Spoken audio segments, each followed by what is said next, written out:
When you look at it from that perspective, okay, it has value. The network itself has value.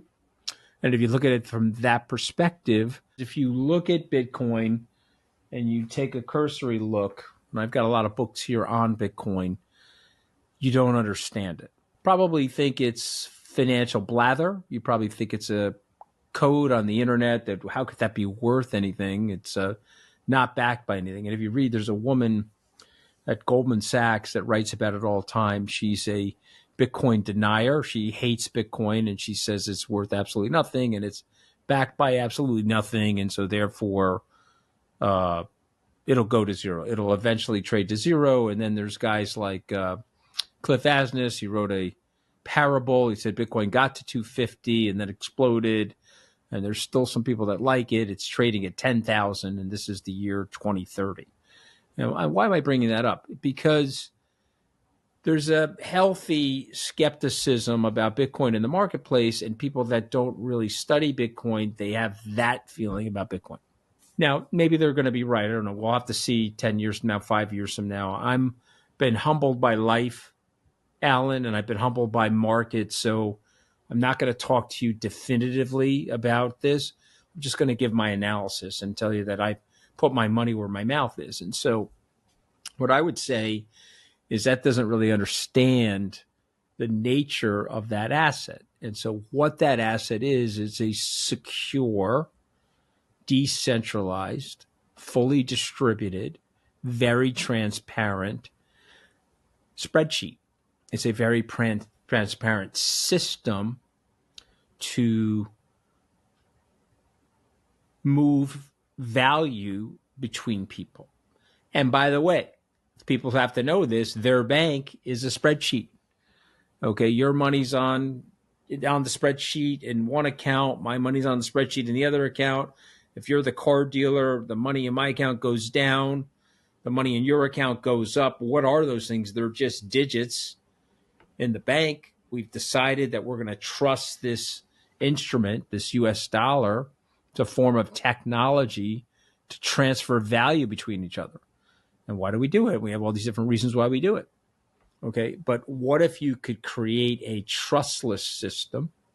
What if you could create a system where you don't have to rely on the government, but there's a network, and so a result of which there's hundreds of thousands of people, so you don't have to trust any one person, and the system is truly transferable, unhackable, it is completely secure, and then it ticks off all the elements that we've used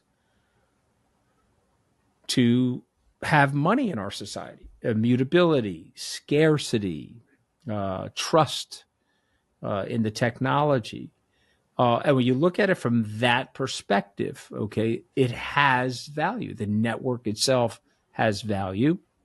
And if you look at it from that perspective, is it any different from gold? Gold is a bar of gold. Yeah, it's metallic. Some people will argue it has some manufacturing value. It has value for jewelry. Is that 5 or 10% of the value of gold? No, gold is valuable because we all perceive it to be valuable. We trust that other people will perceive this to be valuable, and so that we'll be able to use this to have value between each other. Does that make sense? Yeah, makes total sense. And so when you do the homework, Stan Druckenmiller, Ray Dalio, Paul Tudor Jones, Michael Novogratz, Pete Grieger, Michael Saylor, you pick the person. Neil Ferguson, who wrote the legendary book, The Ascent of Money, is a historian about money and about what we use money for in our society. If you do the homework and you look at it, all of a sudden you're like, okay, that is money. Okay. And then will it be adopted by the society? As Satoshi said, will it catch on? You may want to buy some, it may catch on. And then you have this younger generation of people that understand the digital world, and then it starts to catch on. And now you're looking at adoption rates. And, so where are we? If it's Web 1, we're like in the year 2000. Imagine the growth between 2000 and 2025. And then let's be, Michael Saylor be mad at me. Let's be the Bitcoin is gold theorist. Michael says it's digital property. Michael says it's an operating system. It's a new software for money and the cycles of money and the transactions of money. It's a cheaper, easier, and it's immutable. The government can't corrupt it by adding to it. And so therefore it becomes even more valuable. But let's just say that it's gold. Okay, let's say that it's a form of digital gold. And by the way, it's easier to store and it's easier to move around than gold, is it not? Absolutely. I mean, okay, you don't and need so to, and so now all of a sudden it may be better than gold, but let's say it's just gold. Okay, and so as it's adapting, it's going to go through volatility curves. Amazon did that, Microsoft did that, Apple Computer did that. Pick the companies, and so this is now being adopted and married up against the people like me and Saylor and the guys that like it. There is a chant out there of people that don't like it. It could be Warren Buffett. It could be the woman that runs Goldman Sachs's asset management investment research. It could be a whole host of people, and they're going to chant against it. And so that creates this uncertainty.